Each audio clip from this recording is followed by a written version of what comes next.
أشهد أن لا إله إلا الله وحده لا شريك له وأشهد أن محمدا عبده ورسوله أما بعد فأعوذ بالله من الشيطان الرجيم بسم الله الرحمن الرحيم الحمد لله رب العالمين الرحمن الرحيم مالك يوم الدين إياك نعبد وإياك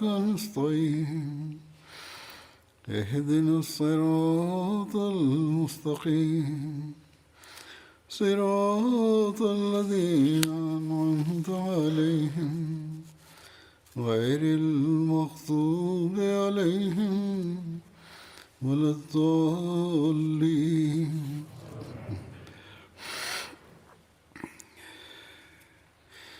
ولا تقولوا لمن يقتل في سبيل الله أموات بل أحياء ولكن لا تشعرون. ولنبلونكم بشيء من الخوف والجوع ونقص من الأموال والأنفس والثمرات وبشر الصابرين الذين إذا أصابتهم مصيبة قالوا إنا لله وإنا إليه راجعون. மேலும் அல்லாஹ்வின் வழியில் கொல்லப்படுபவர்களை இறந்தவர்கள் என கூறாதீர்கள், மாறாக அவர்கள் உயிருள்ளவர்களே, ஆனால் நீங்கள் உணர்ந்து கொள்வதில்லை. மேலும் ஓரளவு பயத்தாலும் பசியாலும் செல்வங்கள், உயிர்கள், கனி வகைகள் ஆகியவற்றின் இழப்பாலும் நிச்சயமாக நாம் உங்களை சோதிப்போம். மேலும் தூதரே, நீர் பொறுமையாளர்களுக்கு நற்செய்தியை கூறுவீராக. அவர்கள் தங்களுக்கு துன்பம் ஏற்படும் போது நிச்சயமாக நாம் அல்லாஹுக்கே உரியவர்கள், மேலும் நிச்சயமாக நாம் அவனிடமே திரும்பிச் செல்பவர்கள் என கூறுவார்கள். அல்லாஹின் வழியில் உயிரை அர்ப்பணிப்பவர்களை பற்றி அவர்கள் இறந்தவர்கள் அல்ல, மாறாக உயிருள்ளவர்களே என்று அல்லாஹ் இதை கூறியிருக்கிறான். அஹ்மதியா ஜமாத்தில் கடந்த 100 ஆண்டுக்கும் மேலான காலகட்டத்தில் அல்லாஹின் வழியில் உயிர் தியாகங்கள் முன்வைக்கப்படுகின்றன. அவர்களுடைய தியாகங்கள் வீணாகி போயினவா? இல்லை, மாறாக எங்கு அல்லாஹ் இந்த ஷஹீத்மார்களின் அந்தஸ்தை தனது வாக்குறுதிக்கு ஏற்ப உயர்த்தி கொண்டே சென்றானோ, அங்கு ஜமாத்திற்கு முன்னரை விட அதிகம் முன்னேற்றத்தை வழங்கிக் கொண்டே இருந்திருக்கின்றான். இந்த ஷஹீத்மார்கள் தமக்கே உரிய அந்தஸ்துகளை மறுமையில் பெற்று இவர்களின் அந்தஸ்துகளும் எப்பொழுதும் உயர்ந்து கொண்டே இருக்க போகும். அதே வேளையில் இந்த உலகத்திலும் நிரந்தரமாக அவர்களுடைய பெயர்கள் பிரகாசமடைந்தன.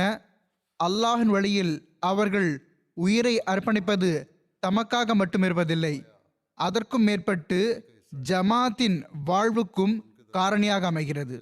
இவர்கள்தான் பின்னால் உயிருடன் இருப்பவர்களின் வாழ்வுக்கும் முன்னேற்றத்திற்கும் வழியாக ஆகிறார்கள். பிறகு அவர்கள் எவ்வாறு மரணித்தவர்களாக முடியும்? ஹசரத் சாஹிப்சாதா மிர்சா அப்துல் லத்தீப் சாஹிப் ஷஹீத் அவர்களின் தியாகத்தின் மூலமாக அஹ்மதியா ஜமாத்தில் ஆரம்பமான இந்த உயிரை அர்ப்பணித்தல் பொதுவாக ஆப்கானிஸ்தான் மற்றும் துணை கண்டத்தின் அகமதிகளின் பங்கில் இருந்தது. ஆப்பிரிக்காவில் கூட ஒரு களப்பற்ற அஹ்மதி காங்கோவில் 2005 ஜமாத்திற்காகவே தம் உயிரை அர்ப்பணித்திருக்கிறார். ஆனால் கடந்த நாள்களில் ஆப்பிரிக்கா கண்டத்தின் நாடான புர்கினோ ஃபாசோவில் அன்பு, நேசம், நன்றியுணர்வு, களப்பற்ற தன்மை, ஈமான் மற்றும் உறுதியான நம்பிக்கையால் நிறைந்திருந்த ஜமாத் மக்கள் ஒட்டுமொத்தமாக காட்டிய அந்த முன்மாதிரி மிகவும் வியப்பிற்குரியதாகும். அதற்கு நிகர் அதுவேதான். அவர்களுக்கு ஹதரத் வாக்களிக்கப்பட்ட மசி அலைஹிஸ்ஸலாத்து வஸ்ஸலாம் அவர்களின் உண்மைத்துவத்தை நிராகரிப்பதற்கு சந்தர்ப்பம் அளிக்கப்பட்டது. ஹதரத் ஈசா அலைஹிஸ்ஸலாம் அவர்கள் வானத்தில் உயிரோடு இருக்கிறார்கள், வானத்திலிருந்து இறங்குவார்கள் என்பதை ஏற்றுக்கொள்ளுங்கள், அப்பொழுது நாங்கள் உங்களுக்கு உயிர் பிச்சை வழங்கிவிடுகிறோம் என்று கூறப்பட்டது. ஆனால் ஈமான் மற்றும் நிச்சய உறுதியால் நிறந்திருந்த அந்த மக்களின் ஈமான் மலையையும் விட உறுதியாக தென்படுகிறது. அவர்கள் இவ்வாறு பதிலளித்தார்கள்: உயிர் ஒரு நாள் போகத்தானே போகிறது, இன்று இல்லை என்றால் நாளை. அதை காப்பாற்றுவதற்காக நாங்கள் எங்களுடைய ஈமானை விற்க முடியாது. எந்த உண்மையை நாங்கள் பார்த்து விட்டோமோ அதை எங்களால் விட முடியாது. இவ்வாறு ஒருவருக்கு பிறகு ஒருவர் என தம் உயிரை அர்ப்பணித்துக் கொண்டே சென்று விட்டார்கள். அவர்களின் மனைவிமார்களும் பிள்ளைகளும் கூட இந்த காட்சியை பார்த்து கொண்டிருந்தார்கள். யாரும் அழுது புலம்பவில்லை.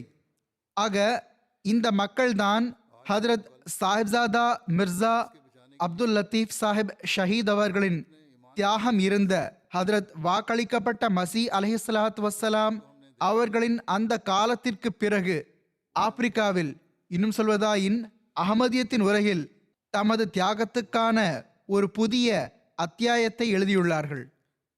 தம் உலக வாழ்வுகளை அர்ப்பணித்து நிரந்தர வாழ்வை பெறக்கூடியவர்களாக ஆகிவிட்டார்கள். அவர்கள் உயிர், செல்வம் மற்றும் நேரத்தை அர்ப்பணிப்பதற்காக வாக்குறுதி அளித்த போது அதை நிறைவேற்றினார்கள். மேலும் எப்படி நிறைவேற்றினார்கள் என்றால், பின்னால் வந்து முன்னால் வந்தவர்களை விட முந்தி சென்று விட்டார்கள். அல்லாஹ் தன் வழியில் தியாகங்கள் செய்பவர்களுக்கு தான் வழங்கிய அந்த நற்செய்திகளுக்கு இவர்களில் ஒவ்வொருவரையும் வாரிசாக்குவானாக. இப்பொழுது நான் அந்த ஷஹீத்மார்களின் வாழ்க்கை நிலைகளை பற்றி சுருக்கமாக கூறுவேன். அவற்றிலிருந்து அவர்களின் ஈமானின் உறுதித்தன்மை பற்றி தெரிய வருகிறது. விவரங்களுக்கு ஏற்ப புர்கினோஃபாசோவுடைய டோரி என்ற மண்டலம் இருக்கிறது. அங்கு மஹதியாபாத் என்ற ஒரு புதிய இடம் உருவானது.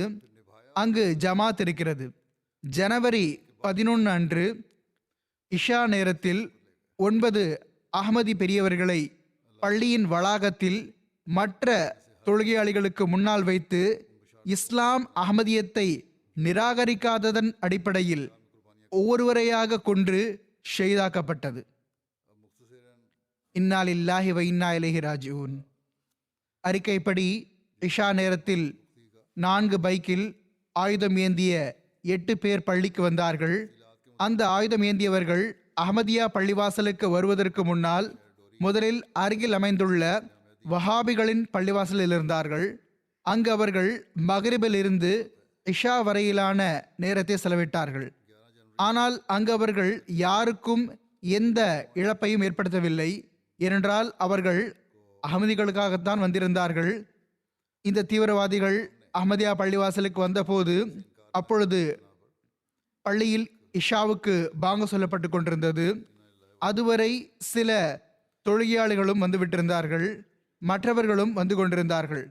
பாங்கு முடிந்ததுமே இந்த தீவிரவாதிகள் பாங்கு சொல்பவர் மூலம் இவ்வாறு அறிவிப்பு செய்ய வைத்தார்கள்: மக்கள் விரைவாக பள்ளிவாசலுக்கு வாருங்கள், சில மக்கள் வந்திருக்கிறார்கள், அவர்கள் பேச வேண்டுமாம். இந்த மக்கள் ஒன்று கூடிய பிறகு தீவிரவாதிகள் பள்ளியின் இமாம் யார் என்று கேட்டார்கள். அல்ஹாஜ் இப்ராஹிம் பெத்கா சாஹிப் அவர்கள் தாம் பள்ளியின் இமாம் என்று கூறினார்கள். பிறகு துணை இமாம் யார் என்று அவர்கள் கேட்டபோது உமர் ஆகு அப்துல் ரஹ்மான் சாஹிப் அவர்கள் தாம் துணை இமாம் என்று கூறினார்கள். தொழுகைக்கான நேரமான பிறகு இப்ராஹிம் சாஹிப் அவர்கள் தீவிரவாதிகளிடம் எங்களை தொலைவிடுங்கள் என்று கூறினார்கள். ஆனால் அவர்கள் தொழுவதற்கு அனுமதி அளிக்கவில்லை. ஆயுதம் ஏந்தியிருந்தவர்கள் ஜமாத்தின் கொள்கையை பற்றி இமாமிடம் பல கேள்விகள் கேட்டார்கள். அதற்கான பதில்களை இமாம் சாஹிப் அவர்கள் திருப்தியான முறையிலும் வீரமான முறையிலும் அளித்தார்கள். இமாம் சாஹிப் அவர்கள், நாங்கள் முஸ்லிம்களாவோம், ஹதரத் ரசூலுல்லாஹ் ஸல்லல்லாஹு அலைஹி வஸல்லம் அவர்களை ஏற்பவர்களாவோம் என்று கூறினார்கள்.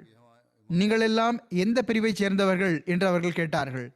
நாங்கள் அஹ்மதியா முஸ்லிம் ஜமாத்தை சேர்ந்தவர்கள் என்று இமாம் சாஹிப் கூறினார்கள். பிறகு கொள்கையை பற்றி கேட்டார்கள். உங்களது கொள்கைப்படி ஹதரத் ஈசா அலைஹிஸ்ஸலாம் அவர்கள் உயிரோடு இருக்கிறார்களா அல்லது மரணித்து விட்டார்களா என்று தீவிரவாதிகள் கேட்டார்கள். ஹதரத் ஈசா அலைஹிஸ்ஸலாம் அவர்கள் வஃபாத் ஆகிவிட்டார்கள் என்று இமாம் சாஹிப் கூறினார்கள். எவ்வாறு இருப்பினும் அதற்கு தீவிரவாதிகள், இல்லை, ஈசா அலைஹிஸ்ஸலாம் அவர்கள் வானத்தில் உயிருடன் இருக்கிறார்கள், அவர்கள் திரும்பி வந்து தஜ்ஜாலை கொள்வார்கள், பிறகு முஸ்லிம்களின் பிரச்சனைகளை தீர்ப்பார்கள் என்றார்கள். இந்த நம்பிக்கையிலேயே இந்த மக்கள் அமர்ந்திருக்கிறார்கள். பிறகு அவர்கள் இமாம் மஹதி யார் என்று கேட்டார்கள். இமாம் சாஹிப் அவர்கள் ஹதரத் மிர்சா குலாம் அஹ்மத் காதியான் அலைஹிஸ்ஸலாம் அவர்கள் இமாம் மஹதியாகவும் வாக்களிக்கப்பட்ட மசீஹாகவும் வருகை தந்திருக்கிறார்கள் என்று கூறினார்கள். கடைசியில் ஆயுதம் ஏந்தியிருந்த அந்த மக்கள் இந்த விஷயங்களை கேட்டுவிட்டு, அகமதிகள் முஸ்லிம்கள் அல்ல, மாறாக உண்மையான காஃபிர்கள் ஆவார்கள் என்று கூறினார்கள். இதற்கு பிறகு அந்த மக்கள் இமாம் சாஹிப் அவர்களை பள்ளிவாசலுடன் இணைந்துள்ள அஹ்மதியா தையல் மையத்துக்கு அழைத்துச் சென்றார்கள். அங்கு ஹதரத் வாக்களிக்கப்பட்ட மசி அலி இஸ்லாத்து வஸ்ஸலாம் அவர்கள் மற்றும் கண்ணியத்திற்குரிய ஹலீஃபாக்களின் புகைப்படங்கள் மாட்டப்பட்டிருந்தன. அவர்கள் அந்த புகைப்படங்களை எடுத்துக்கொண்டு இமாம் சாஹிப் அவர்களுடன் திரும்பி பள்ளிக்கு வந்துவிட்டார்கள். பிறகு அந்த புகைப்படங்கள் பற்றி இமாம் இப்ராஹிம் சாஹிப் அவர்களிடம் கேள்விகள் கேட்டார்கள். இமாம் சாஹிப் அவர்கள் ஹதரத் அக்தஸ் மசீஹ் மவ்ஊத் அலைஹிஸ்ஸலாத்து வஸ்ஸலாம் அவர்களின் மற்றும் கண்ணியத்திற்குரிய ஹலீஃபாக்களின் பெயர்களை கூறினார்கள். ஒவ்வொரு படத்தையும் பற்றி அறிமுகம் செய்து வைத்தார்கள். மேலும் ஹதரத் வாக்களிக்கப்பட்ட மசி அலி இஸ்லாம் அவர்கள் வாக்களிக்கப்பட்ட மசீஹாகவும் இமாம் மஹதியாகவும் வந்திருக்கிறார்கள் என்று கூறினார்கள். அதற்கு அவர்கள் மிர்சா குலாம் அஹ்மதுடைய நபித்துவவாதம் பொய்யானது என்று கூறினார்கள். நௌசுபில்லா. பிறகு தீவிரவாதிகள் பள்ளியில் இருந்த தொழுகையாளிகளில் பிள்ளைகளையும் இளைஞர்களையும் பெரியவர்களையும் தனியாக குழு அமைத்தார்கள். அப்பொழுது பள்ளியில் குழந்தைகள், இளைஞர்கள், பெரியவர்கள், பெண்கள் உட்பட 60 70 பேர் வரை இருந்தார்கள். திரைக்கு அப்பால் 10 முதல் 12 பெண்கள் அப்போது தொழுகைக்காக இருந்தார்கள். வயது அடிப்படையில் குழுக்கள் அமைத்த பிறகு பெரிய வயது மக்களிடம் அந்த தீவிரவாதிகள் அவர்களை பள்ளியின் வளாகத்திற்கு வருமாறு கூறினார்கள். அப்போது பள்ளிவாசலில் மொத்தம் 10 அன்சார் இருந்தார்கள். அவர்களில் ஒருவர் இயலாதவராகவும் இருந்தார். அந்த இயலாத சகோதரரும் மற்ற அன்சார் சகோதரர்களுடன் எழுந்து வெளியே வர முற்பட்ட போது அவர்கள், நீ எந்த வேலைக்கும் உதவ மாட்டாய், உட்கார்ந்தே இரு என்று கூறி உட்கார வைத்து விட்டார்கள். மற்ற 9 பேரை அவர்கள் அழைத்து கொண்டு வளாகத்திற்கு வந்து விட்டார்கள். பள்ளியின் வளாகத்தில் நிற்க வைத்து இமாம் இப்ராஹிம் பித்கா சாஹிப் அவர்களிடம், அவர்கள் அகமதியத்தை நிராகரித்து விட்டால் அவர்கள் விடப்படுவார்கள் என்று கூறினார்கள். இமாம் சாஹிப் அவர்கள் இவ்வாறு பதிலளித்தார்கள், என் தலையை வெட்ட வேண்டுமானால் வெட்டி கொள்ளுங்கள், ஆனால் என்னால் அகமதியத்தை விட முடியாது. எந்த உண்மையை நான் பெற்றுவிட்டேனோ அதை விட்டு நான் பின்வாங்குவது சாத்தியமே இல்லை. ஈமானுக்கு முன் உயிருக்கு என்ன அந்தஸ்து இருக்கிறது? தீவிரவாதிகள் இமாம் சாஹிப் அவர்களின் கழுத்தில் பெரிய கத்தியை வைத்து அவர்களை படுக்க வைத்து அறுக்க முற்பட்டார்கள். ஆனால் இமாம் சாஹிப் அவர்கள் தடுத்து, நான் படுத்தவாறு உயிரை விடுவதற்கு பதிலாக நின்று உயிரை விட விரும்புவேன் என்று கூறினார்கள். இதனால் அவர்கள் இமாம் சாஹிப் அவர்களை துப்பாக்கியால் சுட்டு ஷஹீதாக்கி விட்டார்கள். எல்லாருக்கும் முதலாக இமாம் அல் ஹாஜ் இப்ராஹிம் பித்கா சாஹிப் அவர்கள் ஷஹீதானார்கள். இமாம் சாஹிப் அவர்களை இரக்கமற்ற முறையில் ஷஹீதாக்கிய பிறகு தீவிரவாதிகள் மற்ற மக்கள் பயந்து ஈமானை விட்டுவிடுவார்கள் என்று நினைத்தார்கள். எனவே அவர்கள் அடுத்த அஹ்மதி சான்றோரிடம், நிராகரிக்கிறாயா, இல்லை உன் இமாமுக்கு நாங்கள் ஏற்படுத்திய முடிவை உனக்கும் ஏற்படுத்தட்டுமா என்று கேட்டார்கள். அந்த சான்றோர் மிகவும் தைரியமாகவும் வீரமாகவும், அஹ்மதியத்தை நிராகரிப்பது சாத்தியமில்லை, எந்த வழியில் சென்றவாறு எங்கள் இமாம் உயிரை அர்ப்பணித்தார்களோ நாங்களும் அந்த வழியிலேயே செல்வோம் என்று கூறினார்கள். இதனால் அவர்களையும் தலையில் துப்பாக்கியால் சுட்டு ஷஹீதாக்கப்பட்டது. பின்னால் உயிருடன் இருந்த நபர்களிடமும் தனித்தனியாக இமாம் மஹதியை நிராகரித்து விட்டால், அகமதியத்தை விட்டுவிட்டால் அவர்களை எதுவும் செய்யப்பட மாட்டாது, உயிருடன் அவர்கள் விடப்படுவார்கள் என்று கூறப்பட்டது. எல்லா அஹ்மதி பெரியவர்களும் மலைகளைப் போன்று உறுதிப்பாட்டை வெளிப்படுத்தினார்கள். அவ்வாறு வெளிப்படுத்திய வண்ணம் துணிச்சல் மற்றும் வீரத்துடன் ஷஹாதத்தை கட்டியணைப்பதை ஏற்றார்கள். ஒருவர் கூட சிறிதளவும் பலவீனத்தையும் காட்டவில்லை, அகமதியத்தையும் நிராகரிக்கவில்லை. ஒருவருக்கு பிறகு ஒருவராக ஷஹீத்மார்கள் விழுந்து கொண்டே சென்றார்கள். ஆனால் எவருடைய ஈமானும் அசையவில்லை. எல்லாரும் ஒருவர் மற்றவரை காட்டிலும் அதிகம் உறுதியான நம்பிக்கை மற்றும் துணிச்சலை வெளிப்படுத்தினார்கள். ஈமானின் கொடியை உயரத்தில் வைத்த வண்ணம் அல்லாஹுக்கு முன் தம் உயிர்களை அர்ப்பணித்து விட்டார்கள். ஒவ்வொரு ஷஹீதையும் குறைந்தது 3 தோட்டாக்களால் சுடப்பட்டது. இந்த 9 ஷஹீத்மார்களில் 2 இரட்டை சகோதரர்களும் கூட இருந்தார்கள். 8 பேரை ஷஹீதாக்கப்பட்டு விட்ட பிறகு 44 வயதிருந்த ஆகு அப்துல் ரஹ்மான் சாஹிப் அவர்கள் எஞ்சியிருந்தார்கள். இவர்கள் வயதின் அடிப்படையில் எல்லா ஷஹீத்மார்களை காட்டிலும் சிறியவராக இருந்தார்கள். தீவிரவாதிகள் இவர்களிடம், நீ இளைஞனாவாய், அகமதியத்தை நிராகரித்து உன் உயிரை காப்பாற்றிக் கொள்ளலாமே என்று கேட்டார்கள். அதற்கு அவர்கள் மிகவும் வீரமாக, எந்த வழியில் சென்று என் பெரியவர்கள் தியாகம் செய்தார்களோ அது உண்மையின் வழியாகும். நானும் என் இமாம் மற்றும் பெரியவர்களின் அடிச்சுவற்றை பின்பற்றி ஈமானுக்காக என் உயிரை அர்ப்பணிக்க தயாராக உள்ளேன் என்று கூறினார்கள். இதனால் அவர்களையும் மிகவும் இரக்கமற்ற முறையில் ஷஹீதாக்கப்பட்டது. ஹதரத் சாஹிப்ஜாதா மிர்சா அப்துல் லத்தீப் சாஹிப் ஷஹீத் அவர்களை பற்றி கூறியவாறு, ஹதரத் வாக்களிக்கப்பட்ட மசி அலைஹிஸ்ஸலாத் வஸ்ஸலாம் அவர்கள் தஸ்கிரத்து ஷஹாதத்தைன் என்ற நூலில் கடைசியில் ஒரு கனவை பற்றி குறிப்பிட்டார்கள். அதற்கு பிறகு எழுதியுள்ளார்கள். கனவை பற்றி குறிப்பிட்டவாறு எழுதுகிறார்கள், அல்லாஹ் அவர்களின் பிரதிநிதிகள் பலரை பிறக்கச் செய்து விடுவான். அன்னார் தமது கனவில் இருந்து சாஹிப்ஜாதா சாஹிப் அவர்களின் ஷஹாதத்துக்கு பிறகு அல்லாஹ் இவர்களின் பிரதிநிதிகள் பலரை பிறக்கச் செய்து விடுவான் என்று தமக்கு நம்பிக்கை இருக்கிறது என்று கருத்து எடுத்தார்கள். இன்று ஆப்பிரிக்காவில் வசிக்கக்கூடியவர்கள் ஒட்டுமொத்தமாக இதற்கான முன்மாதிரியை காட்டிவிட்டார்கள். மேலும் பிரதிநிதித்துவத்துக்கான உரிமையை நிறைவேற்றிவிட்டார்கள் என்பதற்கு நாம் சாட்சியாக உள்ளோம். தீவிரவாதிகள் பள்ளிவாசலுக்கு வந்ததிலிருந்து கேள்விகள் கேட்டது, கொள்கைகள் குறித்து விரிவாக விவாதம் செய்தது மற்றும் எல்லா வேலைகளையும் செய்து முடித்துவிட்டு பள்ளியிலிருந்து வெளியேறுவது வரை குறைந்தபட்சம் 1.5 மணி நேரமானது. அந்த இடைப்பட்ட நேரத்தில் குழந்தைகளும் மற்ற மக்களும் எந்த அளவு மனவேதனையும் துன்பத்தையும் கடந்திருப்பார்கள் என்பதை கணித்து பார்க்க முடியும். அவர்களுக்கு முன் அவர்களின் பெரியவர்களை ஷஹீதாக்கப்பட்டு கொண்டிருந்தது.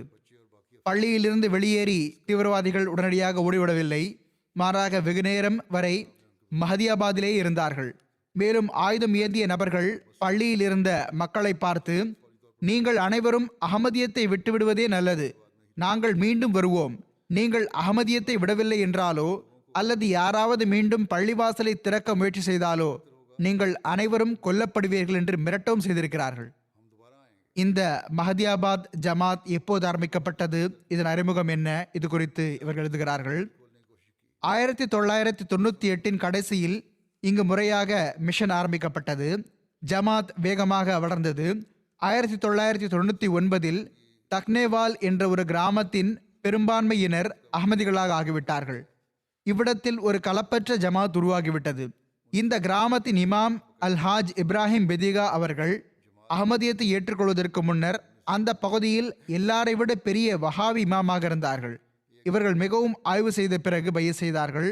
பைய செய்த பிறகு ஓர் உத்வேகமிக்க இறைவன்பால் அழைப்பவராக, ஒரு துணிச்சலான முரப்பியாக, வீரமான சிப்பாயாக முன்வந்தார்கள். இவர்கள் இதையும் கூறினார்கள், நான் அதை பற்றி முதலில் கூறவில்லை. இவர்கள் பைய செய்த போது இவர்களின் நண்பர்களாக இருந்த சில ஆலிம்கள் இவர்களிடம், நீ ஏன் ஏற்றுக்கொள்கிறாய் என்று கேட்டார்கள். அதற்கு அவர்கள் கூறினார்கள், நான் தங்கத்தை பார்த்துவிட்ட பிறகு அல்லாஹ் அதற்கான கட்டளையையும் பிறப்பித்துள்ளான்.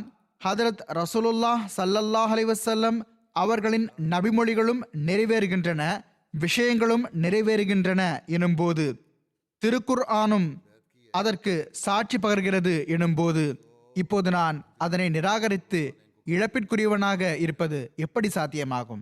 எவ்வாறு இருப்பினும் இமாம் சாஹிப் அவர்கள் மிகவும் அறிவாளியான மனிதராக இருந்தார்கள். இந்த கிராமத்தின் எல்லா மக்களும் தமாஷிக் கோத்திரத்தைச் சேர்ந்தவர்கள், தமாஷிக் மொழி பேசுபவர்கள். தமாஷிக் மக்களின் எண்ணிக்கை 2 லட்சம் வரை இருப்பதாக கூறப்படுகிறது. இவர்கள் புர்கினோ ஃபாசோ, நைஜர், மாலி மற்றும் அல்ஜீரியாவில் காணப்படுகிறார்கள். 99.9% பேர் முஸ்லிம்கள் ஆவார்கள். அதிகப்படியான தமாஷ்கினர் வஹாபி கொள்கையுடையவர்கள். தமாஷிக் மக்களில் அகமதியானவர்கள் அதிகம் பேர் இல்லை. எனினும் புர்கினோ ஃபாசோவில் மஹதியாபாதின் தமாஷிக் வாசிகள் ஹதரத் அக்தஸ் மசீஹ் மவ்ஊத் அலைஹிஸ்ஸலாத்து வஸ்ஸலாம் அவர்களிடம் பைஅத் செய்வதில் முந்தி சென்று விட்டார்கள். இப்போது இவ்வளவு பெரிய தியாகத்தை செய்து தமது ஓர் சிறப்பிடத்தையும் பெற்றுவிட்டார்கள். 2004 இந்த பகுதியில் மிக பெரும் தங்க குவியல்கள் கண்டுபிடிக்கப்பட்டன. எனவே சுரங்க குழுவினர் அந்த கிராமத்தின் குடியிருப்புக்கு அருகிலேயே ஒரு புதிய இடத்தில் வீடுகளை கட்டித்தந்தார்கள். அங்கு இடம்பெயர்ந்து செல்லுமாறு கூறினார்கள். இடம்பெயர்ந்த அந்த மக்களின் பெரும் எண்ணிக்கை அகமதிகளுடையதாகவே இருந்தது. ஒரு சில மற்ற மக்களும் இருந்தனர். புதிய கிராமம் உருவானது. அது கிட்டத்தட்ட அகமதிகளுடைய கிராமமாகவே இருந்தது. இந்த கிராமத்திற்கு அந்த பழைய பெயரை வைக்கக்கூடாது என்று இப்ராஹிம் சாஹிப் ஆலோசனை வழங்கினார்கள். எனவே அவர்கள் இந்த கிராமத்திற்கு ஏதாவது பெயர் வையுங்கள் என்று எனக்கு எழுதினார்கள். பிறகு இதற்கு மஹதியாபாத் என்று பெயர் வைக்கப்பட்டது. 2008 IAAA-யின் கீழ் மாடல் வில்லேஜாகவும் ஆக்கப்பட்டது. தண்ணீர் மற்றும் மின்சார வசதி செய்து தரப்பட்டது. இது புர்கினோ ஃபாசோவில், இன்னும் கூறுவதாயின் உலகம் முழுவதிலுமான முதல் மாடல் வில்லேஜ் ப்ராஜெக்டாக இருந்தது. இந்த திட்டத்தின் கீழ் கிராமத்தில் மின்சாரம், தண்ணீர் மற்றும் தையல் பள்ளி போன்ற வசதிகள் வழங்கப்பட்டன. இவர்கள் அனைவரின் நல்லடக்கம் பற்றி அவர்கள் தம் அறிக்கையில் இவ்வாறு எழுதியுள்ளார்கள். தீவிரவாதிகள் பள்ளியில் 1.5 மணி நேரம் செலவழித்துவிட்டு எந்த அளவு அச்சத்தின் சூழலை உருவாக்கியிருந்தார்கள் என்றால், எந்த இடத்தில் ஷஹாதத்துகள் நடந்தனவோ ஷஹீத்மார்களின் உடல்கள் இரவு முழுவதும் அந்த இடத்திலேயே இருந்தன. ஏனென்றால் தீவிரவாதிகள் கிராமத்தை விட்டு வெளியில் சென்றிருக்கவில்லை. யாராவது உடலை தூக்கச் சென்றால் அவரையும் கொல்லப்படுவதற்கான அச்சம் இருந்தது. அருகிலேயே இராணுவ முகாம் இருந்தது. இந்த சம்பவத்தை பற்றி அவர்களுக்கு தகவல் கொடுக்கப்பட்டது. ஆனால் அங்கிருந்தும் யாரும் வரவில்லை. மேலும் பாதுகாப்பு நிறுவனங்களின் எந்த நபரும் காலை வரை வரவில்லை. ஷஹீத்மார்கள் ஜனவரி 12 அன்று காலை 10 மணிக்கு மஹதியாபாதில் நல்லடக்கம் செய்யப்பட்டார்கள். அவர்களின் ஒருவரின் அறிமுகத்தையும் இப்போது சுருக்கமாக கூறுகிறேன். அல்ஹாஜ் இப்ராஹிம் பிதிகா சாஹிப் இமாம் ஆவார்கள். அவர்களை பற்றி ஏற்கனவே கூறப்பட்டுவிட்டது. ஷஹாதத்தின் போது இவர்களுக்கு 68 வயது இருந்தது. கல்வி சம்பந்தமாக சவுதி அரேபியாவிலும் தங்கியிருந்தார்கள். தமாஷிக் மொழியின் மிக பெரும் அறிஞராக இருந்தார்கள். மேலும் அந்த மொழியில் திருக்குர்ஆன் விரிவுரையாளராகவும் இருந்தார்கள். இவர்கள் 1999 பயஸ் செய்தார்கள். அகமதியத்தை ஏற்றுக்கொள்வதற்கு முன்பு இமாம் இப்ராஹிம் பிதிகா சாஹிப் அவர்கள் பல கிராமங்களின் தலைமை இமாமாக இருந்தார்கள். அந்த மண்டலத்தின் இதர அறிஞர்கள் இவர்களிடம் வந்து அமர்வதையும் அறிவை சம்பாதிப்பதையும் தமது மேன்மையாக கருதி வந்தார்கள். எனவே ஒவ்வொரு ஆண்டும் குறைந்தபட்சம் ஒரு முறை பகுதி முழுவதிலிருந்தும் முஅல்லிம்மார்கள் மற்றும் இமாம்கள் இவர்களிடம் வந்து தங்கி பலன் பெறுவார்கள். இந்த எண்ணிக்கை 500 வரையும் வெட்டிவிடும். மேலும் ஒரு வாரம் வரை தங்குவார்கள். பகுதியின் அறிஞர்கள் மற்றும் இமாம்களின் ஆண்டு சந்திப்பு இவர்களுடன் இருந்தது என்று கூறலாம். இவர்களின் மாணவர்கள் கூறுகிறார்கள், அந்த நாள்களிலும் இமாம் சாஹிப் அவர்கள் பெரும்பாலும் இப்போது உண்மை வெளிப்படவில்லை. ஏனென்றால் உண்மை மற்றும் சத்தியத்தை ஏற்பவர்கள் சிலரே இருப்பார்கள். இவ்வாறு நூற்றுக்கணக்கில் இந்த இமாம்கள் என்னிடம் வந்து அமர்கிறார்கள். வெளிப்படையில் ஒருவர் மற்றவரை முஸ்லிம்கள் என்று நினைக்கிறார்கள். ஆனால் உண்மை வெளிப்படும் போது அப்போது ஏற்றுக்கொள்ளக்கூடியவர்கள் குறைவாகவே எஞ்சியிருப்பார்கள். இந்த மக்கள் என்னை விட்டும் எழுந்து சென்று விடுவார்கள் என்று கூறி வந்தார்கள். நன்மை இருந்தது, இரையச்சம் இருந்தது, அறிவு இருந்தது. எனவே காலத்தின் நிலைமைக்கு ஏற்ப உண்மை வெளிப்படவிருக்கிறது என்பதை கணித்து விட்டார்கள். அதற்கு பிறகு எப்பொழுதும் நபிமார்களின் எதிரிகளின் வழக்கமாக இருந்து வந்துள்ளது போன்று இந்த மக்களும் எதிர்ப்பார்கள். எவ்வாறு இருப்பினும் எப்பொழுது உண்மை வந்தடைந்தாலும் நான் ஏற்க வேண்டும் என்று இவர்கள் உள்ளத்தில் ஏற்றிருந்தார்கள். 1998 டோரியில் முறையாக அஹ்மதியா மிஷன் நிறுவப்பட்டது. அப்போது இமாம் இப்ராஹிம் அவர்கள் வரையும் அகமதியத்தின் தூது செய்தியின் எதிரொலி வந்து சேர்ந்தது. தப்லீக் பணிகளுக்கிடையில் ஒரு சந்தையில் அல்ஹாஜ் பெதிகா சாஹிப் அவர்கள் முதன்முறையாக அஹ்மதியத்தின் பெயரை கேள்விப்பட்டார்கள். அஹ்மதிகள் ஹதரத் ஈசா அலைஹிஸ்ஸலாம் அவர்கள் வஃபாத் ஆகிவிட்டதாக கூறுகிறார்கள், மஹதி வந்துவிட்டதாக கூறுகிறார்கள் என்பது இவர்களுக்கு தெரிய வந்தது. எனவே இப்ராஹிம் பெதிகா சாஹிப் 7 பேர் கொண்ட ஒரு குழுவை அழைத்து கொண்டு உண்மையை தேடி டோரி மிஷன் ஹவுஸுக்கு வருகை தந்தார்கள். மிகவும் ஆய்வு செய்த பிறகு இவர்கள் அஹ்மதியத்தை ஏற்றார்கள். தம் மண்டலத்தில் முதல் அஹ்மதியாவதற்கான கண்ணியத்தை பெற்றார்கள். இவர்கள் ஏழை மக்கள், இவர்களுக்கு பேராசை காட்டி பைய செய்ய வைத்து விடுகிறார்கள், இவர்களுக்கு மார்க்கத்தை பற்றி எதுவும் தெரியாது என்று எதிரிகள் கூறுகிறார்கள் அல்லவா. இந்த ஷஹீதுகள் அவர்களின் வாயை அடைத்து விட்டார்கள். புரிந்து கொண்டு உண்மையை ஏற்றார்கள். பிறகு தியாகத்துக்கும் உயர்தரமான உதாரணத்தை நிலைநாட்டினார்கள். எவ்வாறு இருப்பினும் இப்ராஹிம் சாஹிப் அவர்களை பற்றி மேற்கொண்டு எழுதப்பட்டுள்ளது, முன்னரும் கூறப்பட்டுவிட்டது. அதாவது ஜமாத்தின் ஒரு வீரமான போர் வீரராக இருந்தார்கள், அச்சமற்ற இறைவன்பால் அழைப்பவராக இருந்தார்கள், உண்மையான பொருளில் ஒரு மாய்ந்து போகும் அகமதியாக இருந்தார்கள். இவர்களின் தப்லீக் முயற்சிகளால் பகுதி முழுவதிலும் அகமதியத்தின் தூது செய்தி சென்றடைந்து விட்டது. பல ஜமாத்கள் உருவாகிவிட்டன. இவர்கள் அதிகமாக ஜமாத் நிகழ்ச்சிகளில் கலந்து கொள்வார்கள். அகமதியத்தை ஏற்றுக்கொள்வதற்கு முன் இவர்களின் கொள்கைப்படி வஹாபிகளை தவிர மற்ற அனைத்து பிரிவினரும் காஃபிர்களாக இருந்தார்கள். டிவி பார்ப்பது, ஃபுட்பால் விளையாடுவது அல்லது பார்ப்பது, பள்ளிக்கூடம் செல்வது, புகைப்படங்கள் எடுத்துக்கொள்வது ஆகிய அனைத்தும் இவர்களின் பார்வையில் ஹராமாக இருந்தன. இவ்வாறுதான் வஹாபிகளின் கொள்கை உள்ளது. ஆனால் பிறகு இவர்கள் அகமதியத்தை ஏற்றுக்கொண்ட பிறகு இந்த தேய்த சிந்தனைகளை விட்டும் தம்மை விலக்கிக் கொண்டார்கள். மேலும் உண்மை என்ன என்று மக்களுக்கும் புரிய வைத்தார்கள். 2000வது ஆண்டில் இங்கு யூகேவில் ஹஜரத் 4வது ஹலீஃபத்துல் மசி ரஹிமஹுல்லாஹு தாலா அவர்களின் காலத்தில் இவர்களுக்கு ஜல்சாவிலும் கலந்து கொள்ளும் நல்வாய்ப்பு கிடைத்தது. இவர்களுக்கு தப்லீக் செய்வதற்கான பித்து இருந்தது. அகமதியத்தை ஏற்றுக்கொள்வதற்கு முன்பும் தாக்கமும் செல்வாக்கும் கொண்டவராகவும் பல கிராமங்களின் தலைமை இமாமாகவும் இருந்தார்கள். இது பற்றி கூறப்பட்டது. அகமதியத்தை ஏற்றுக்கொண்ட பிறகு இவர்கள் தம்மை தப்லீக் பணிக்காக அர்ப்பணித்துக் கொண்டார்கள்.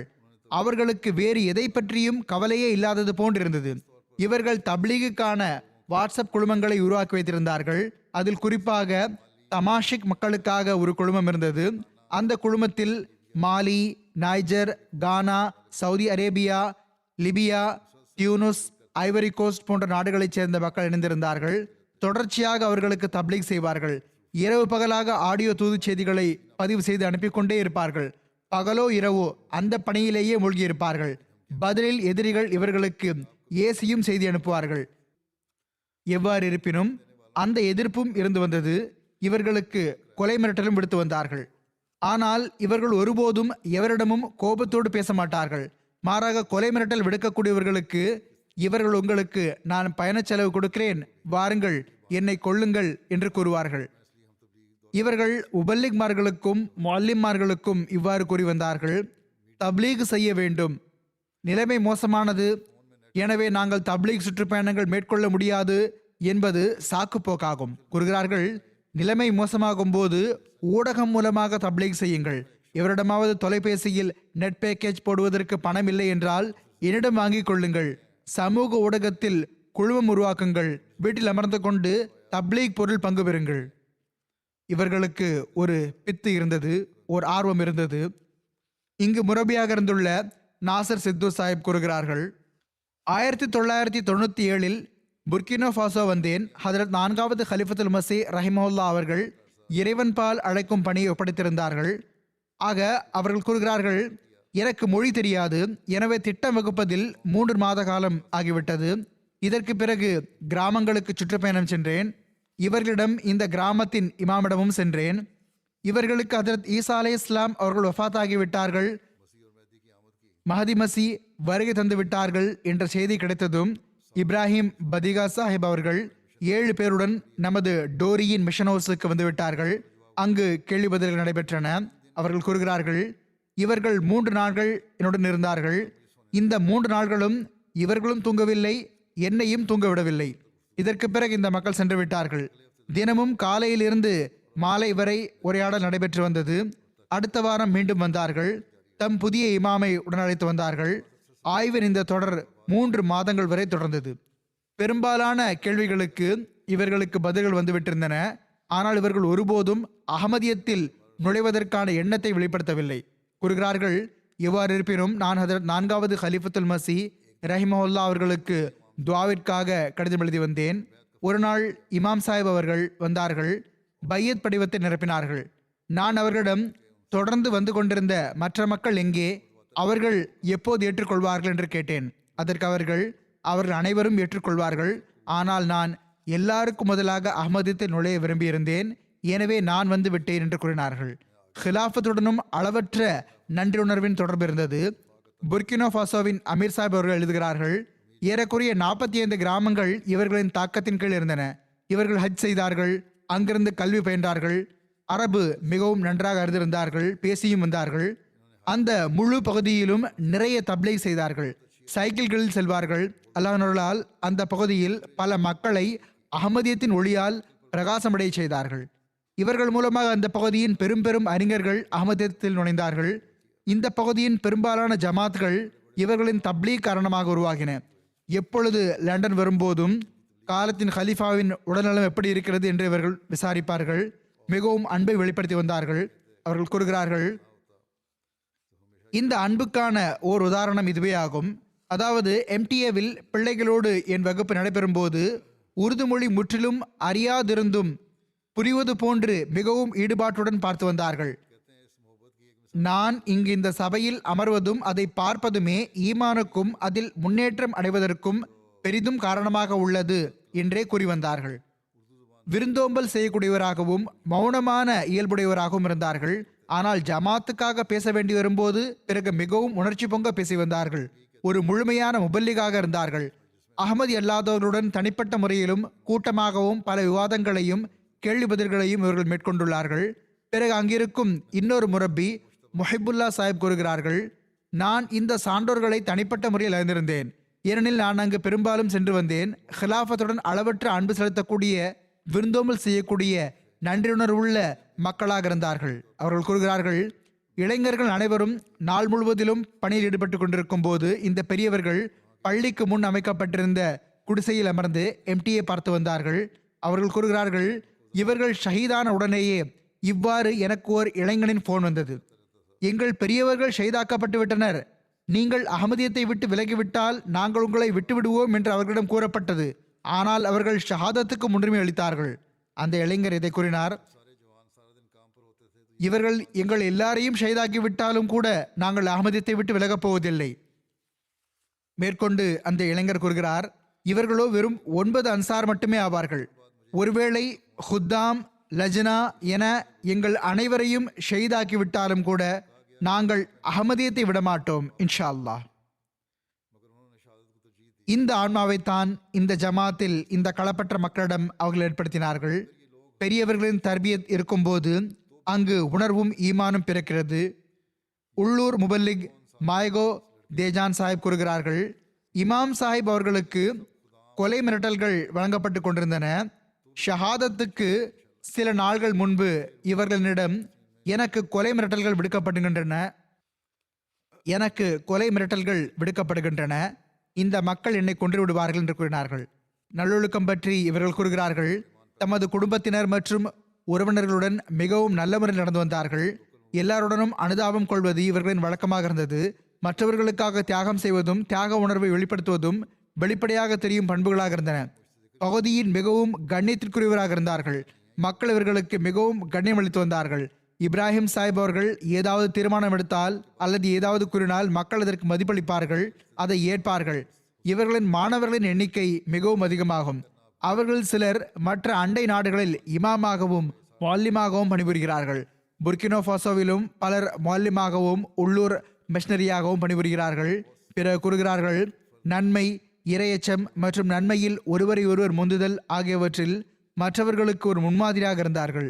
ஜமாத் மக்களுக்கு எப்போது ஒரு திட்டத்தை எடுத்துக் கூறினாலும் சரி, எல்லாருக்கும் முதலாக தாம் அதில் பங்கு பெறுவார்கள். ஏதாவது பொருள் தியாகம் பற்றிய திட்டமாக இருந்தால் எல்லாருக்கும் முதலாக சுயம் கலந்து கொள்வார்கள்.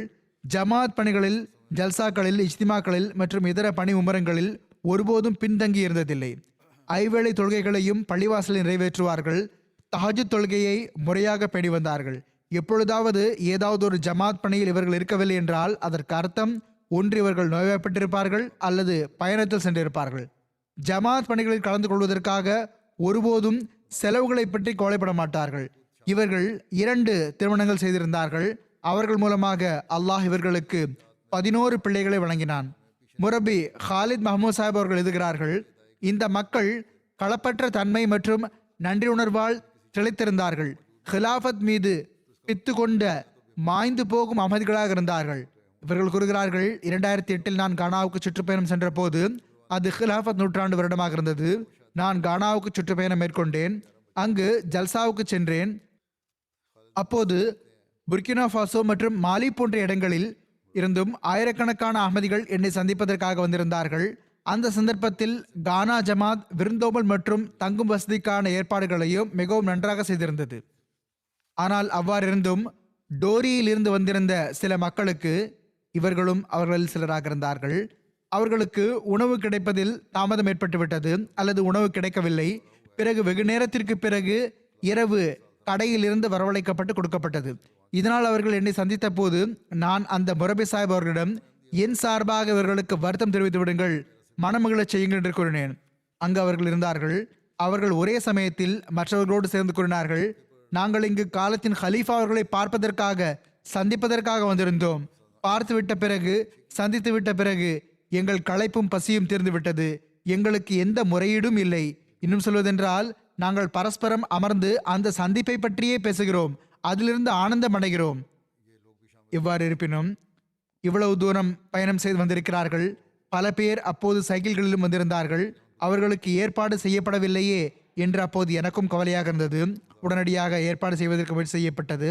ஆனால் மறுபுறம் அவர்களின் களப்பற்ற தன்மையும் நன்றியுணர்வும் எப்படி இருந்ததென்றால் வியந்து போனேன். அப்போதும் எனக்கு அவர்களின் இந்த தூது செய்தியே கிடைத்தது. இந்த மக்கள் உறுதியான ஈமான் கொண்டவர்கள் என்று நான் அப்போதும் வியப்படைந்திருந்தேன்.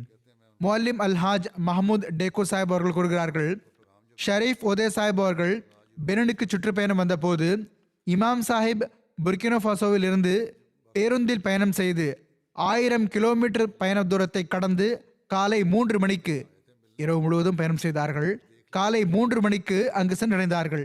களைப்படைய செய்யக்கூடிய 30 மணி நேர பயணமாக இருந்தது. அங்கு பாதைகளும் சரியாக இல்லை. இவர்கள் மிகவும் உற்சாகத்துடனும் களிப்புடனும் இருந்தார்கள். மேற்கொண்டு நீண்ட பயணம் செய்ய வேண்டியிருந்தது. அதையும் அவர்களுடன் இணைந்து செய்தார்கள். எல்லா நிகழ்ச்சிகளிலும் கலந்து கொண்டார்கள். இவர்களுக்கு ஜமாத் தொண்டுகள் ஆற்றுவதற்கான ஓர் உத்வேகம் இருந்தது. பெனினில் பள்ளிவாசல்களை கண்டு மிகவும் மகிழ்ச்சி அடைந்தார்கள். மேலும் இதை பாருங்கள், இதுவும் கூட ஹதரத் வாக்களிக்கப்பட்ட மசீஹ் அலைஹிஸ்ஸலாம் அவர்களின் உண்மைத்துவத்திற்கு ஒரு சான்றாகும் என்று கூறி வந்தார்கள். இதே போன்று அகமதி அல்லாதவர்களுடன் நடைபெற்று வந்த விவாதங்களில் இவர்கள் அரபு மொழியில் சொற்செறிவும் கருத்துச்செறிவும் மிக்க சொற்பொழிவாற்றினார்கள். மௌலவிகள் ஷரீஃப் ஓதே சாஹிப் அவர்களுடன் விவாதம் செய்தார்கள். அப்போது அவர்கள் ஏதோ சில தவறான விஷயங்களை பேசிய போது இவர்கள் கோபத்தில் எழுந்து பதில் கூற முற்பட்டார்கள். இவர்களை அவதிப்படுத்தப்பட்ட போது உடனடியாக அமர்ந்து விட்டார்கள். பிறகு அகமதி அல்லாதவர்கள், நீங்கள் எங்களை முஸ்லிம்களாக கருதினால் எங்களுக்கு பின்னால் தொழுங்கள் என்று கூறினார்கள்.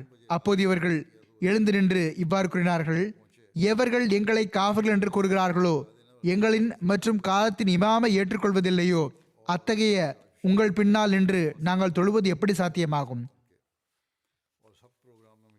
ஒன்று, நீங்கள் ஹதரத் வாக்களிக்கப்பட்ட மசீஹ் அலைஹிஸ்ஸலாம் அவர்களை காலத்தின் இமாம் என்று ஏற்றுக்கொள்ளுங்கள், நாங்கள் தொழுகிறோம். பெனினின் பணி ஓய்வு பெற்ற ஓர் உள்ளூர் முஅல்லிம் கூறுகிறார்கள், காலத்தின் ஹலீஃபாவுடன் அன்பு செலுத்துவதற்கான ஓர் உயிருள்ள வடிவமாக இவர்கள் இருந்தார்கள். அவர்கள் கூறி வந்தார்கள், எனக்கு அஹ்மதியத்தின் தூது செய்தியை பாகிஸ்தானி முபல்லிக் வழங்கினார்கள்.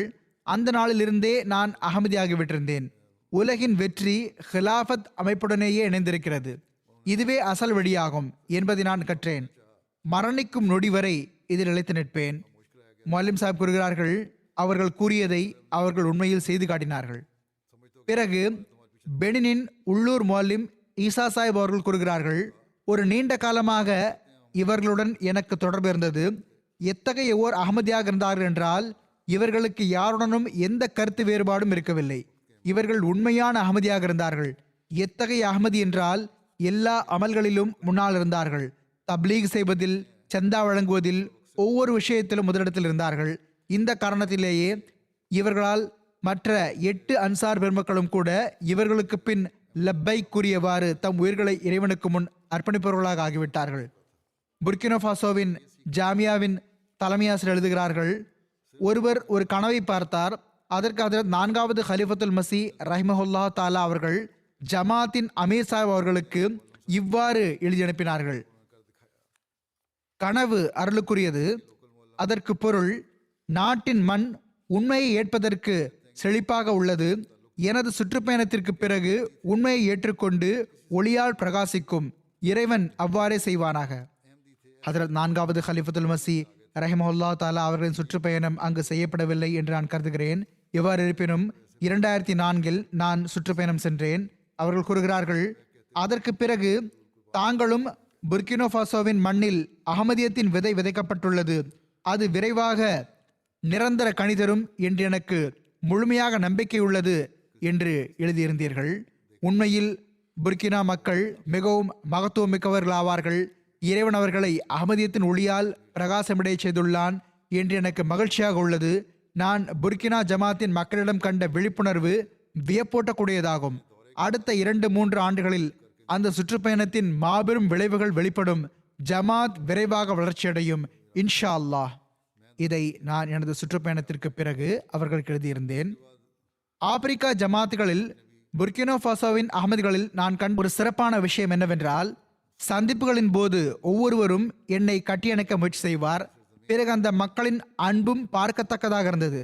தலைமை ஆசிரியர் அவர்கள் எழுதுகிறார்கள், இன்று மஹதியாபாதின் களப்பற்ற மக்கள் அசாதாரணமான தியாகத்தை செய்து தாங்கள் எழுதியிருந்த உண்மையில் மிகவும் மகத்துவமிக்க மக்கள் என்ற சொற்களில் முத்திரை பதித்து விட்டார்கள். 2வது அல் ஹசன் ஆகோ மாலி ஆயல் சாஹிப் அவர்கள் ஆவார்கள்.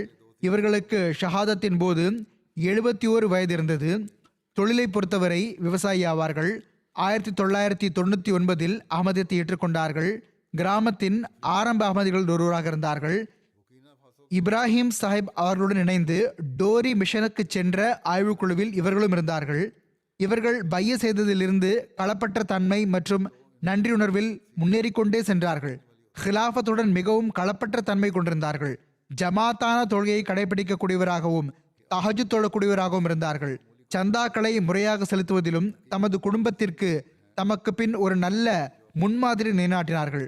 ஒட்டுமொத்தமாக இவர்கள் ஜமாத்திற்காக உயிர், செல்வம் மற்றும் நேரத்தை செலவிட்டது அசாதாரணமான விஷயமாகும். இவர்கள் புர்கினோபாசோவின் 4-5 மொழிகளை, பல்வேறு உள்ளூர் மொழிகளை பேசி வந்தார்கள். இதன் காரணமாக இவர்களின் அன்பர்களின் வட்டம் முழு நாட்டின் ஜமாத்துகளில் இருந்தது. ஜல்சா சால்னாவின் சந்தர்ப்பத்தில் பிற மண்டலத்தில் இருந்து வருபவர்களுடன் அவர்களின் மொழியை அறிந்ததன் காரணமாக மிகவும் அந்யோன்யமாக இருப்பார்கள். மக்கள் இவர்களை அதிகம் நேசிப்பார்கள். இவர்களின் சபைகளில் அமர்ந்து இன்பம் அடைவார்கள். எப்பொழுது ஜமாத் தரப்பிலிருந்து ஏதாவது திட்டம் அறிவிக்கப்பட்டாலும் அதில் முந்திக் கொண்டு பங்கு பெறுவார்கள். கடந்த ஆண்டு ஜமாத் தரப்பிலிருந்து வக்ஃபியாறு செய்யுமாறு கூறப்பட்டது. அப்போது மஹதியாபாத் ஜமாத்திலிருந்து எல்லாருக்கும் முதலாக இவர்கள் பெயர் கொடுத்தார்கள். சானிஹா மஹதியாபாதில் இவர்களின் இரட்டை சகோதரர் மதிப்பிற்குரிய ஹுசைன் ஆகோ மாலி ஆயில் சாஹிப் அவர்களும் ஷஹீதாகிவிட்டார்கள். ஏற்கனவே கூறப்பட்டது போன்று இவர்களின் இரட்டையான ஹுசைன் ஆகோ மாலி ஆயில் சாஹிப் அவர்கள் ஆவார்கள். இவர்களுக்கும் 71 வயது இருந்தது. இவர்களும் 1999இல் பைய செய்வதற்கான நல்வாய்ப்பு பெற்றார்கள். தமது கிராமத்தின் ஆரம்ப அகமதிகள் உருவாக இருந்தார்கள். அல்ஹாஜ் இப்ராஹிம் சாஹிப் அவர்களுடன் டோரி மிஷனுக்கு சென்று ஆய்வு செய்யக்கூடிய குழுவில் இவர்களும் ஒருவராக இருந்தார்கள். தற்சமயம் மஹதியாபாதில் அன்சாருல்லா ஜெயமாக தொண்டாற்றுவதற்கு நல்வாய்ப்பு பெற்றுக் கொண்டிருந்தார்கள். அன்சார் சகோதரர்களை மிகவும் நல்ல முறையில் ஒருங்கமைக்கும் திறமை கொண்டிருந்தார்கள். அவர்களை ஜமாத் நிகழ்ச்சிகளில் மற்றும் பணி மும்முரங்களில் செயல்பட வைத்து வந்தார்கள். தர்பியத்திற்கான பல்வேறு நிகழ்ச்சிகளை நடத்த வைத்து வந்தார்கள். பள்ளியின் தூய்மையையும் இதர இடங்களில் வக்காரை அமலையும் செய்ய வைத்து வந்தார்கள். சந்தாக்களை முறையாக செலுத்தி வந்தார்கள். 5 தொழுகைகளையும் பள்ளியில் நிறைவேற்றுவதை கடைபிடித்து வந்தார்கள். முறையாக தாஜு தொழக்கூடியவராக இருந்தார்கள். ஏற்கனவே கூறப்பட்டது போன்று சானிஹா மஹதியாபாத்தில் இவர்களின் இரட்டையான சகோதரரும் ஷஹீதானார். ஒரே நாளில் உலகத்திற்கு வந்தார்கள், ஒரே நாளில் உலகை விட்டு சென்றார்கள். அடுத்து ஹமீத் ஆக் அப்துல் ரஹ்மான் சாஹிப் அவர்கள். இவர்களுக்கு 66 வயது இருந்தது. தொழில் ரீதியாக இவர்களும் விவசாயி ஆவார்கள். 1999 இவர்களும் அகமதியத்தை ஏற்றுக்கொண்டார்கள். உள்ளத்தால் மிகவும் தூய்மையானவராகவும் மிகவும் மென்மையான இயல்புடையவராகவும் இருந்தார்கள். எப்பொழுதும் ஜமாத் நிகழ்ச்சிகளில் கலந்து கொள்பவர்களின் முதல் வரிசையில் இணைந்திருந்தார்கள். ஏதாவது நிகழ்ச்சியில் வராமல் இருந்தார்கள் என்றால் நிச்சயமாக ஏதாவது தவிர்க்க முடியாத நிர்பந்தமோ அல்லது நோயோ இருக்கும் என்று புரியப்படும். இல்லையென்றால் வராமல் இருக்க மாட்டார்கள். இவர்கள் இமாம் இப்ராஹிம் சாஹிப் அவர்களின் உதவியாளர்களில் ஒருவராக இருந்தார்கள். தமது குடும்பத்திற்கும் ஜமாத் அமைப்புடன் இணைந்திருப்பதற்கும் ஜமாத் நிகழ்ச்சிகளில் கலந்து கொள்வதற்கும் வலியுறுத்தி வந்தார்கள். அஹ்மதியா ஹிலாஃபத்துடன் நன்றியுணர்வான தொடர்பு இருந்தது. அதிகப்படியான நேரத்தை பள்ளியில் கழிப்பார்கள். எம்டிஏ நிகழ்ச்சியை பார்த்து வருவார்கள். குறிப்பாக முறையாகவும் மிகவும் கவனமாகவும் ஹுத்பாவை கேட்பார்கள். அடுத்து சுலா ஆகு இப்ராஹிம் சாஹிப் அவர்கள்.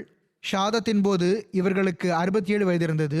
தொழில் ரீதியாக இவர்களும் விவசாயி ஆவார்கள். ஜமாத்தான தொழுகைகளை மிகவும் பேணி வந்தார்கள். சந்தாக்களை முறையாக செலுத்தி வந்தார்கள்.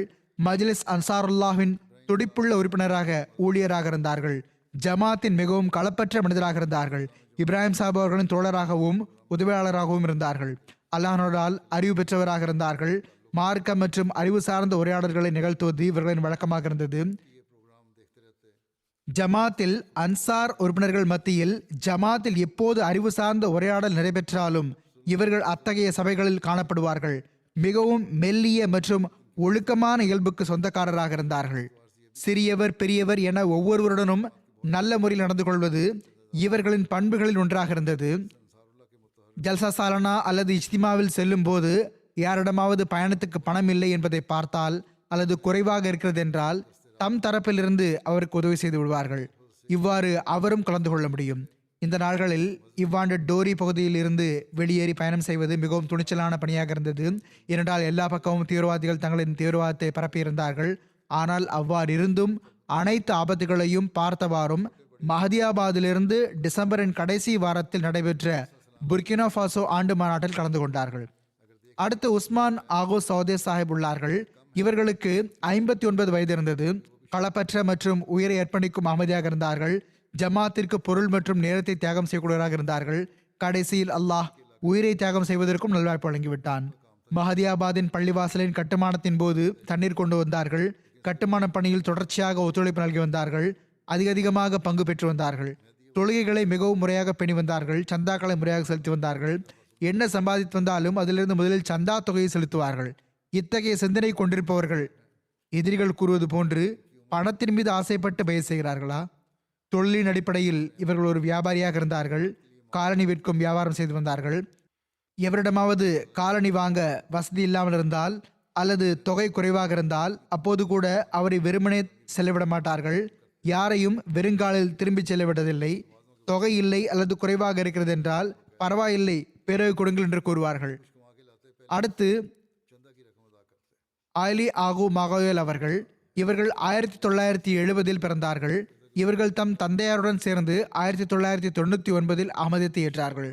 தொழில் அடிப்படையில் விவசாயியாக இருந்தார்கள். அஹ்மதியா ஜமாத் பிலேரேவின் முஅத்தினாராக இருந்தார்கள்.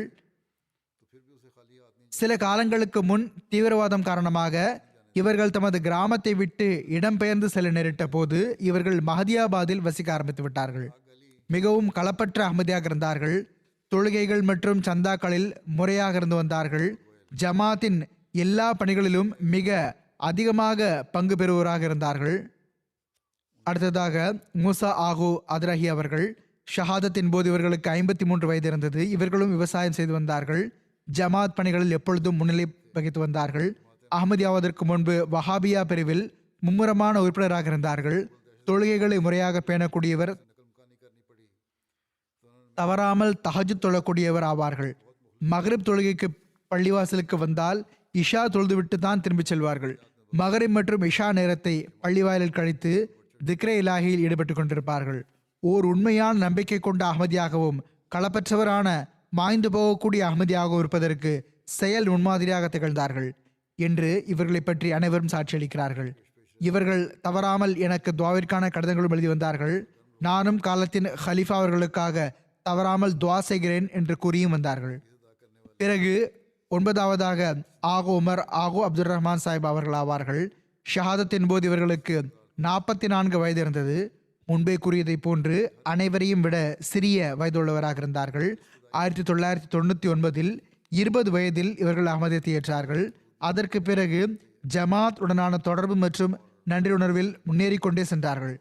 மஹதியாபாத் ஜமாத்தின் மிகவும் களப்பற்ற மற்றும் அர்ப்பணிப்புள்ள உறுப்பினராக இருந்தார்கள். இமாம் இப்ராஹிம் சாஹிப் அவர்களின் வலதுகரமாக இருந்தார்கள். மஹதியாபாதின் நாயிப் இமாமு சலாத்தாகவும் இருந்தார்கள். பயங்கரவாதிகள் பள்ளியில் நுழைந்தவுடன் அவர்கள் இமாம் இப்ராஹிம் சாஹிப் அவர்களை பற்றி கேட்ட பிறகு துணை இமாம் யார் என்று கேட்டனர். இவர்கள் எவ்வித தேக்கமும் இன்றி நான் தான் என்று கூறினார்கள். இவர்கள் எப்பொழுதும் பள்ளி வாயிலுக்கு முதலாவதாக வரக்கூடிய நபர்களில் ஒருவராக இருந்தார்கள். தொழுகையை மிகவும் பணிவுடனும் மன்றாடுதலுடனும் நிறைவேற்றி வந்தார்கள். தஹஜுத் தொழுகையை முறையாக தொழுபவராக இருந்தார்கள். பள்ளிவாசலுக்கு தம் பிள்ளைகளையும் உடனழைத்து வந்தார்கள். அவர்களின் தர்பியத்தில் மிகவும் அக்கறை காட்டி வந்தார்கள். எனக்கு கடிதம் எழுதுவதையும் இவர்களையும் முறையாக கடைபிடித்து வந்தார்கள். இவர்களும் முறையாக கடைபிடித்து வந்தார்கள். மிதிவண்டி ஓட்டுவதில் மிகவும் திறமையானவராக இருந்தார்கள். அப்பகுதி முழுவதும் நீண்ட நெடும் பயணங்கள் செய்து வந்தார்கள். 4 முறை டோரியிலிருந்து 265 கிலோமீட்டர் பயண தூரத்தை கடந்து சென்று வாகா டாகு ஹுத்தாமுல் அஹமதி இஜ்திமாவில் கலந்து கொண்டுள்ளார்கள்.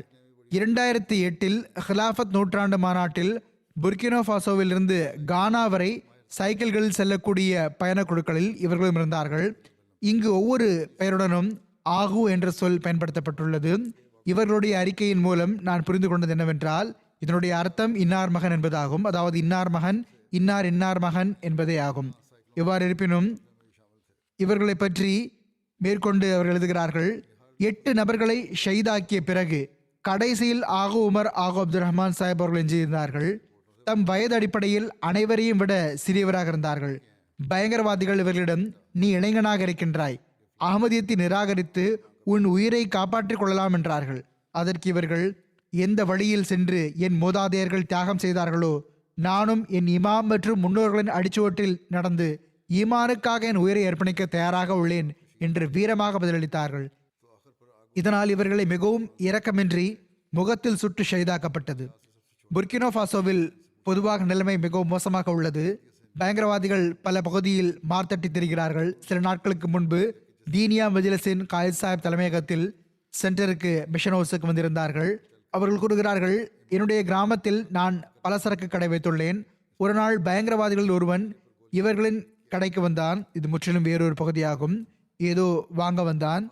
பிறகு இங்கும் அங்கும் பார்த்து கொண்டிருந்தான். அங்கு இவர்களின் கடையில் ஹதரத் வாக்களிக்கப்பட்ட மசீஹ் அலைஹிஸ்ஸலாத்து வஸ்ஸலாம் அவர்கள் மற்றும் ஹலீஃபாக்களின் புகைப்படங்கள் மாட்டப்பட்டிருந்தன. அவன் காயித் சாஹிப் அவர்களிடம், இவர்கள் யார், இது யாருடைய புகைப்படங்களை நீ கடையில் வைத்துள்ளாய் என்று கேட்டான். காயித் சாஹிப் அவர்கள், இது ஹதரத் வாக்களிக்கப்பட்ட மசீஹ் அலைஹிஸ்ஸலாம் அவர்கள் மற்றும் அவர்களின் ஹலீஃபாக்களின் புகைப்படங்கள் ஆகும் என்று பதிலளித்தார்கள்.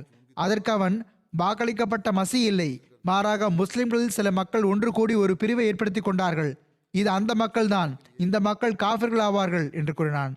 இந்த புகைப்படங்களை இங்கிருந்து எடுத்துவிடு, இல்லையென்றால் அடுத்த முறை நான் இங்கு வரும்போது இந்த புகைப்படங்களை இங்கு கண்டால் பிறகு உன் நிலைமை மிகவும் மோசமாகிவிடும் என்று புறப்படும் முன்பு காயித் சாஹிப் அவர்களை மிரட்டிச் சென்றான். ஆனால் எவ்வாறு இருப்பினும் காயித் சாஹிப் அவர்கள் அந்த புகைப்படங்களை அங்கேயே இருக்க விட்டார்கள். சில நாட்களுக்கு பிறகு அவன் மீண்டும் ஏதோ வாங்க மறுபடியும் வந்தான். புகைப்படங்கள் அங்கு இருப்பதை கண்டான். பார்த்துவிட்டு சென்று விட்டான். காயித் சாஹிப் எங்களுக்கு இந்த சம்பவத்தை கூறினார்கள் என்று கூறுகிறார்கள். அத்துடன் இன்னும் சில புகைப்படங்களும் இருந்தன. பயப்படுவதற்கு பதிலாக இவர்கள், இப்போது நான் இன்னும் வேறு இடங்களிலும் புகைப்படங்களை தொங்க விடுவேன் என்று கூறினார்கள். இந்த பகுதி முழுவதும் நீண்ட காலமாக இந்த தீவிரவாதிகளின் கட்டுப்பாடு உள்ளது. அங்கு அரசாங்கத்தின் கட்டுப்பாடு எதுவும் இல்லை. இந்த பகுதியின் எல்லை மாலியுடன் இணைகிறது, அல்லது மற்றொரு புறத்திலிருந்து டோரியின் பகுதியான நைஜருடன் இணைகிறது. இவ்வாறு பெல்ட் என்ற ஒரு நகரம் முழுவதும் கட்டுப்பாட்டில் இருக்கிறது. எவ்வாறு இருப்பினும் இவர்கள் அகமதியத்தின் மின்னும் நட்சத்திரங்கள் ஆவார்கள். தமக்கு பின்னால் ஒரு முன்மாதிரியை விட்டு சென்றுள்ளார்கள். அல்லாஹ் இவர்களின் பிள்ளைகளையும் களப்பற்ற தன்மை மற்றும் நன்றி உணர்வில் அதிகரிக்க செய்வானாக. இவர்களின் ஷஹாதத்துகளால் இந்த பகுதியில் அகமதியத்தை முடிவு கொண்டு வந்து விடலாம் என்று எதிரிகள் எண்ணுகிறார்கள். ஆனால் முன்பை விட அதிகமாக இந்த பகுதியில் அகமதியத் வளரும் மற்றும் செழிக்கும் இன்ஷா அல்லாஹ். அங்குள்ள நிர்வாகம் அமீர் சாஹிப் அவர்களும் அங்கு நுட்பமான முறையில் தப்லீக் நிகழ்ச்சிகள் நடத்த வேண்டும். இன்னும் அந்த மக்களுக்கு ஆறுதல் அளிக்க வேண்டும். அல்லாஹ் அவர்களின் குடும்ப உறுப்பினர்களுக்கு பொறுமை மற்றும் தைரியத்தை வழங்கிக் கொண்டே இருப்பானாக. அவர்களின் முன்னோர்கள் எந்த நோக்கத்திற்காக தம் உயிரை அர்ப்பணித்தார்களோ அதன் முக்கியத்துவத்தை புரிவதற்கும் அவர்களுக்கு நல்வாய்ப்பு வழங்குவானாக. இவ்வாறு இருப்பினும் இப்போது அங்கு ஒரு நுட்பமான முறையிலும் திட்டம் வகுத்தும் நாம் பணி செய்ய வேண்டும். இது குறித்து நான் முன்னரும் அவர்களுக்கு நுட்பமான முறையில் செல்லுங்கள் என்று கூறியிருந்தேன். ஷஹீதுகளின் குடும்பங்களின் தேவைகளை நிவர்த்தி செய்வதற்காக, அவர்களை சொந்த காலில் நிற்க வைப்பதற்காக 4வது ஹிலாஃபத் காலகட்டத்தில் இருந்தே சையதுனா பிலால் ஃபண்ட் என்ற பெயரில் ஒரு ஃபண்ட் நிறுவப்பட்டுள்ளது. அதிலிருந்து ஷஹீதுகளின் குடும்பத்திற்காக செலவிடப்படுகிறது. இன்றைய நாள்களில் இந்த சம்பவத்திற்கு பிறகு சில மக்கள் தனிப்பட்ட முறையிலும் அமைப்புகளும் ஜமாத்துகளும் இந்த தேவைகளை நிறைவேற்ற இது அவர்களுக்கானது என்று சில தொகைகளை அனுப்புகிறார்கள். ஆனால் ஒரு நிதி அமைப்பு இருக்கும்போது அனைவரும் தாம் கொடுக்க விரும்பும் தொகைகளை சையதுனா பிலால் ஃபண்டில் கொடுக்க வேண்டும். அதற்கு பிறகு இந்த தொகையை நாங்கள் செலுத்தியுள்ளோம். குறிப்பாக எங்கள் நோக்கம் டோரியின் மஹதியாபாதின் ஷஹீதுகளுக்கு செலவிடுவதாகும் என்று கூறிவிடுங்கள். எவ்வாறு இருப்பினும் தலைமையகம் இது குறித்து தீர்மானம் எடுக்கும். தொகைகள் வந்தாலும் வராவிட்டாலும் தலைமையகம் இந்த மக்களின் தேவைகளை கருத்தில் கொள்ளத்தான் செய்யும், நிறைவேற்றத்தான் செய்யும், நிறைவேற்றும் இன்ஷா அல்லாஹ். ஆனால் கொடுக்க விரும்பும் மக்கள் இந்த சையதுனா பிலால் ஃபண்டில் தொகையை செலுத்துங்கள். இது அந்த ஷஹீதுகளின் குடும்பத்தின் மீது நாம் செய்யும் கருணை ஒன்றும் அல்ல, மாறாக அவர்களின் தேவையை கருத்தில் கொண்டு அவற்றை நிறைவேற்றுவது நமது கடமையாகும். கடைசியில் ஹஜரத் வாக்களிக்கப்பட்ட மசீஹ் இஸ்லாத்து வஸ்ஸலாம் அவர்களின் ஒரு மேற்கோளை முன்வைக்கிறேன். அன்னார் கூறுகிறார்கள், இறைவன் உங்களை வீணாக்கி விடுவான் என்று எண்ணாதீர்கள். நீங்கள் இறைவனின் கையால் பூமியில் நடப்பட்ட ஒரு விதையாவீர்கள். இறைவன் கூறுகிறான், இந்த விதை வளரும், கனிதரும், எல்லா புறத்திலிருந்தும் அதன் கிளைகள் வெளிப்படும், ஒரு பெரிய மரமாக மாறிவிடும் இன்ஷா அல்லாஹ். எனவே இறைவனின் வாக்குறுதியில் நம்பிக்கை கொண்டவர் இடையில் வரக்கூடிய சோதனைகளை கண்டு அஞ்சாதவர் அருளுக்குரியவராவார். ஏனென்றால் இறைவன் உங்களை சோதித்து பார்ப்பதற்காக சோதனைகள் வருவதும் அவசியமாகும். எனவே இந்த தியாகத்தை செய்திருக்கக்கூடியவர்களோ இந்த சோதனையில் முழுமையாக வென்றார்கள். இப்பொழுது பின்தங்கியுள்ளவர்களும் தங்களது ஈமான் மற்றும் நம்பிக்கையில் அதிகரிப்பதற்கான சோதனை உள்ளது. நாம் நமது ஈமானிலும் நிச்சய உறுதியிலும் முழுமை பெற அல்லாஹ் அவர்களுக்கும் நமக்கும் நல்வாய்ப்பு வழங்குவானாக. அல்லாஹ் இந்த ஷஹீதுகளின் அந்தஸ்தை உயர்த்தி கொண்டே செல்வானாக. இறைவனவர்களின் தியாகங்களை மலரச் செய்வானாக, கணிதரச் செய்வானாக. அதன் விளைவாக ஹஜ்ரத் முஹம்மது ரசூலுல்லாஹ் ஸல்லல்லாஹு அலைஹி வஸல்லம் அவர்களின் உண்மையான போதனை மிக விரைவாக உலகில் பரவுவதை நாம் காணக்கூடியவர்களாக ஆவோமாக. அறிவீனம் உலகிலிருந்து அழியட்டுமாக. ஏக இறைவனின் உண்மையான ஆட்சி உலகில் நிலை பெறட்டுமாக. நான் இப்பொழுது தொழுகைக்கு பிறகு தொழ வைக்கப் போகும் இந்த ஷஹீதுகளின் ஜனாசாவுடன் இன்னும் 2 களப்பற்ற மக்களின் ஜனாசாவும் உள்ளது. அவர்களில் ஒருவர் அமெரிக்காவில் வசித்து வந்த சூஃபி ஹுதாபஷ் ஜேர்வி சாஹிப் அவர்களின் மகனான டாக்டர் கரீமுல்லா ஜேர்வி சாஹிப் அவர்கள் ஆவார்கள். இவர்கள் தமது 83வது வயதில் ஜனவரி 4 அன்று வஃபாத்தானார்கள். இன்னா லில்லாஹி வ இன்னா இலைஹி ராஜிஊன். அல்லாஹ்வினால் மூசியாக இருந்தார்கள். இவர்களின் தந்தை சூஃபி ஹுதாபஷ் சாஹிப் அவர்கள் 1928 காதியான் சென்று 2வது ஹலிஃபத்துல் மசி ரலியல்லாஹு அன்ஹு அவர்களின் கையில் பைஅத் செய்தார்கள். கரீமுல்லா ஜேர்வி சாஹிப் ஹதரத் மலிக் சைஃபுர் ரஹ்மான் சாஹிப் அவர்களின் மருமகனும் ஆவார்கள். மிகவும் அறிவு படைத்த மனிதராக இருந்தார்கள். இவர்கள் சில புத்தகங்களையும் எழுதியுள்ளார்கள். இவர்களுக்கு ஜமாத் சேவைகள் செய்யவும் அதிக நல்வாய்ப்பு கிடைத்தது. அல்லாஹ் இவர்களுக்கு பாவ மன்னிப்பு வழங்கி இவர்களுடன் கருணையுடன் நடந்து கொள்வானாக. 2வது ஜனாசா கரீமுல்லா ஜேர்வி சாஹிப் அவர்களின் துணைவியாருடையது. கரீமுல்லா ஜேர்வி சாஹிப் அவர்களின் துணைவியாரான அலிமத்துல் லத்தீப் ஜேர்வி சாஹிபா அவர்களுடையதாகும். இவர்கள் அமெரிக்காவில் வசித்து வந்தார்கள்.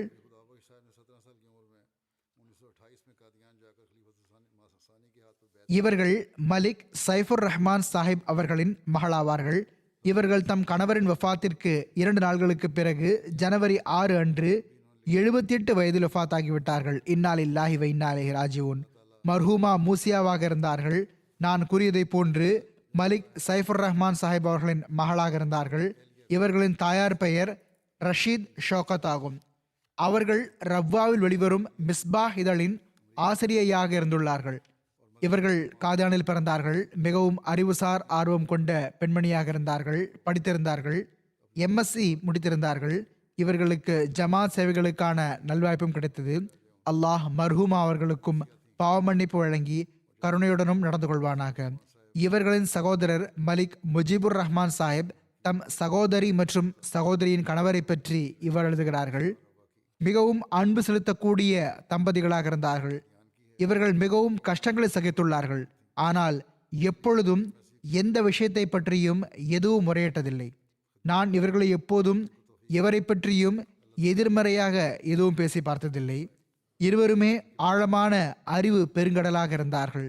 வாழ்வின் இறுதி நொடிப்பொழுது வரை எல்லார் மீதும் அன்பு செலுத்தக்கூடியவர்களாகவும் அவர்களுடைய தேவைகளை கருத்தில் கொள்ளக்கூடியவர்களாகவும் மிக அதிகமாக அன்பு நேசம் காட்டக்கூடியவர்களாகவும் இருந்தார்கள். மிகவும் முழுமையான மற்றும் சிறந்த வாழ்வை கழித்தார்கள். மாஷா அல்லாஹ். தமது சமூகம் மற்றும் சுற்றுச்சூழலில் மற்றவர்கள் மீது மிக அதிகமாக நேர்மறை தாக்கத்தை ஏற்படுத்தக்கூடியவர்களாக நல்ல செல்வாக்கு கொண்டிருந்த சான்றோர்களாக இருந்தார்கள். அல்லாஹ் இவர்களுக்கு பாவ மன்னிப்பு வழங்கி இவர்களுடன் கருணையுடன் நடந்து கொள்வானாக.